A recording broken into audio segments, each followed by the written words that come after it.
बहू। शादी के पहले से ही विभा को कपड़े धोने का बड़ा शौक था। कभी नल के नीचे तो कभी तालाब के पास। अरे मेरी नीली वाली लुंगी नहीं दिख रही है। विभा की अम्मा कहाँ रखी है लुंगी? अरे वो तो विभा ने परसों ही धोकर रखी थी आपकी अलमारी में, देखो वहीं होगी। वो ना मैंने आज धो दी, मुझे लगा कि गंदी हो गई होगी। अरे कैसे गंदी हो गई थी, उसे तो मैंने पहना भी नहीं। हे भगवान, इस लड़की के कपड़े धोने की आदत से परेशान हो गया हूँ मैं। जितना तो घर में राशन नहीं आता उससे कहीं ज्यादा डिटर्जेंट पाउडर का खर्चा है। इसकी शादी करवा दो, शादी जाए अपने घर में ही करे काम, फिर चाहे घर के कपड़े धोने हो या पूरे गांव के। हाँ ठीक बोल रही हूँ, देखता हूँ मैं कोई लड़का। वो दिन भी आ जाता है जब विभा को देखने लड़के वाले आ जाते हैं। लड़की मुझे अच्छी लगी। होने वाली सास कहती है, बेटी अगर कुछ पूछना है तो पूछ लो। वैसे तो हमारी लड़की बहुत ही शर्मीली है, जो बोल दो वो मान लेती है, इसे क्या पूछना होगा। अरे कैसी बात कर रही हो माँ, मुझे इन लोगों के घर रहना है, सवाल तो कई है। हाँ हाँ बेटा पूछ लो ना, क्या पूछना है। आप लोगों के घर कपड़े कौन धोता है? सास का मुंह बन जाता है। देखो अगर तुम ये कहना चाहती हो कि तुम्हें कपड़े धोने नहीं आते तो सुन लो, कपड़े मैं ही धोती हूँ, लेकिन तुम्हारे आ जाने के बाद मैं रुमाल तक नहीं धोऊंगी। अरे चुप रहना भाग्यवान, बहू बेचारी घर आई नहीं, उसे डराना शुरू कर दिया। वो क्या है ना बिटिया, अभी तक तो ये कल्लू की माँ ही धोती थी, लेकिन अब तुम्हारे पापा तो दहेज में वॉशिंग मशीन देंगे ही। तभी विभा की माँ बोल पड़ती है, सवाल भी पूछा तो क्या। वैसे भाई साहब, मशीन की तो फिर भी कपड़े धोने की कैपेसिटी होती है। मतलब जो बिटिया दे रहे हैं ना विभा, इसे कपड़े धोने का बहुत शौक है। ये आप लोगों के क्या, आस पड़ोस गांव मोहल्ले सबके कपड़े धो दे और उफ तक ना करे। बाहर देखा नहीं आपने कितने कपड़े सूख रहे हैं, सब हमारी बिटिया ने ही तो धोए हैं। बस भी करो ना माँ, शर्म आ रही इतनी तारीफ सुनकर। और तो और एक दाग निकाल कर दिखाओ तो मान जाऊं। हाँ अच्छा माफ करना बेटा, मैंने गलत समझा, हमें तो रिश्ता बहुत पसंद है। और ऐसे जुड़ जाता है रिश्ता कपड़े धोने का शौक रखने वाली विभा का। उसकी शादी हो जाती है कोयला फैक्ट्री में काम करने वाले कल्लू के साथ। शादी के बाद अचानक विभा चिल्लाती हुई सास के पास आती है। सासू माँ, अरे सासू माँ कहाँ है आप? ये तो धोखा है, धोखा दिया आप लोगों ने मुझे। इसे ससुर के चक्कर के बारे में पता चल गया। अरे तो उसमें तुझे क्यों धोखा मिला है? अरे नल में पानी नहीं आता, कपड़े कैसे कब धुलेंगे? अच्छा तू पानी नहीं आ रहा उसकी बात कर रही है। तो आपने क्या सोचा? कुछ नहीं।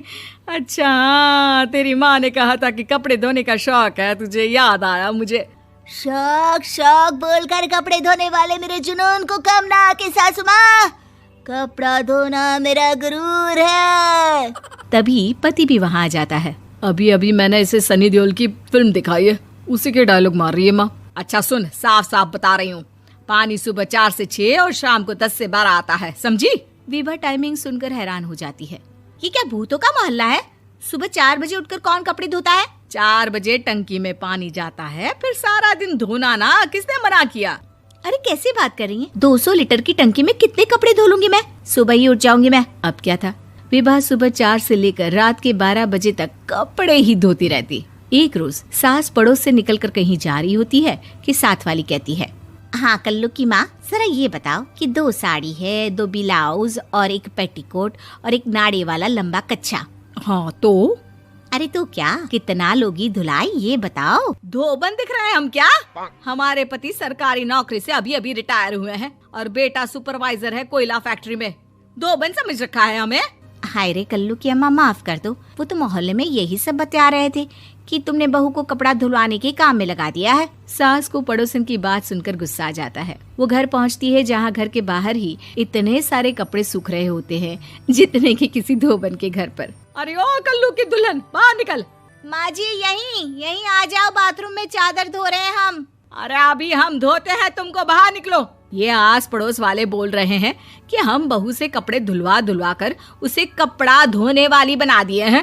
अरे छोड़ो ना माँ जी, किन लोगों की बातों में आती हो? आस पास के लोगों का तो काम ही होता है कि वो किसी तरह सास बहू को लड़ा दे। बहू सारे घर के कपड़े धोती है, ये क्या कम है? बोलिए। सास को भी लग जाता है कि वो बहू का ये सनकीपन नहीं छुड़वा सकती, इससे अच्छा है कि खुद ही चुप हो जाए।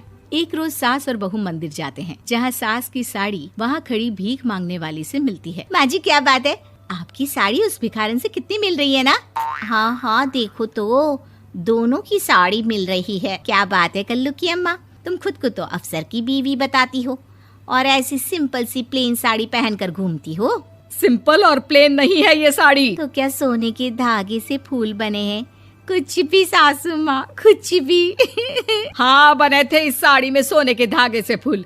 मेरे पति लेकर आए थे मद्रास से स्पेशली मेरे लिए 10,000 की। ताहे भाई साहब इस भिखारन के लिए भी सेम टू सेम साड़ी लेकर आए होंगे 10,000 की। सास उस वक्त तो कुछ नहीं कहती, लेकिन बहू के साथ घर आती है और अलमारी से एल्बम निकाल कर लाती है। ये साड़ी देख रही है, ये वही साड़ी है जिसे मैंने अभी पहना था। इस साड़ी में ये जो चमकदार फूल दिख रहे हैं ना, ये सोने के धागों से काढ़े गए हैं। लेकिन तू लोकल वॉशिंग मशीन ब्रश से घिस घिस कर सारे फूलों को निकाल कर साड़ी प्लेन कर दी।